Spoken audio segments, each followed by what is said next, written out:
ஆளுநரின் இந்த கருத்து தொடர்பான பார்வையை முன்வைப்பதற்காக கல்வியாளர் திரு நெடுஞ்செழியன் இணைப்பில் இருக்கிறார். அவரோடு பேசலாம். வணக்கம் சார். தமிழ்நாடு அரசு மட்டுமல்லாமல் காவல்துறை மீதுமான ஒரு பகிரங்க குற்றச்சாட்டை ஆளுநர் முன்வைத்திருக்கிறார். துணைவேந்தர்கள் மிரட்டப்பட்டிருக்கிறார்கள், இந்த மாநாட்டில் பங்கேற்க கூடாது என்ற தகவலை கூறுகிறார். உங்களுடைய பார்வை என்ன? ஆளுநர் அவர்கள் இத்தனை ஆண்டு கல்வியை ஒன்னும் உச்சத்துக்கு கொண்டு போல. இந்த ஒரு மீட்டிங், அதுவும் சுப்ரீம் கோர்ட் ஜட்மெண்ட்டுக்கு அப்புறம் இது பண்றதுங்கிறது இது இன்னும் எவ்வளவு வளர்ச்சி பாதையில கொண்டு போவான்றது ஒரு நம்பிக்கை இல்லை.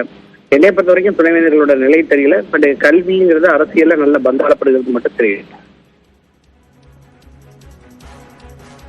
ஆளுநருடைய இந்த கருத்து என்பது ஒரு குற்றச்சாட்டு அல்லது இந்த உச்சநீதிமன்றத்துடைய தீர்ப்புக்கு பிறகான ஒரு விஷயமாக இதை தொடர்பு படுத்தி பார்க்க வேண்டியிருக்கா? நிச்சயமாக இதுல கல்வி பாதிக்கப்படுகிறது. ஆளுநர் இந்த மாதிரி குற்றங்கள் இவங்க அவங்கன்னு சொல்றதை விட நான் இது கன்ஸ்ட்ரக்டிவா என்ன பண்ணணும், இன்னும் அடுத்த லெவல் எப்படி எடுத்துட்டு போகணும் அப்படிங்கிற அந்த ஒரு அதாவது யாராவது ஒருத்தர் இதுல நான் மாணவர்கள் நல்லா இருக்கும்னு நினைச்சாலே இந்த சொல்யூஷன் முடிஞ்சிடும். பட் இதுல மாணவர்களுக்கான நலன் பற்றி ஆளுநர் அவர்கள் பண்றாங்கன்னா இந்த மாதிரி கருத்துக்களை பொது வளத்துல தவிர்க்கணுங்கிறது என்னோட தாழ்மையான வேண்டுகோள். கல்வி வளர்ச்சிக்காக நடத்தப்படுற மாநாட்டில் அரசு பல்கலைக்கழக துணைவேந்தர்கள் பங்கேற்கலையே என்ற அந்த கருத்தையும் அவர் சொல்றார்.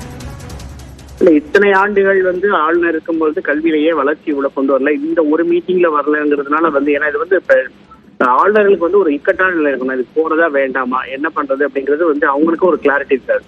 அதனால என்னை பொறுத்த வரைக்கும் கல்வியை வளர்ச்சி பாதையில கொண்டு போவதற்கான விஷயங்களை பார்க்குமே ஒழிய இதுல நான் உண்மையிலே பண்றதா இருந்தா இதை நான் எல்லாமே ஏன் பொலிட்டிக்கல் பார்ட்டி லீடர்ஸ், இப்ப நீங்க சிஎம்மும் கூப்பிட்டுருக்கலாம், ஏதாவது எல்லாரையும் எல்லா ஸ்டேக் ஹோல்டர்ஸையும் கூப்பிட்டு இதை ஒரு கன்ஸ்ட்ரக்டிவா எடுத்துட்டு போலாமே.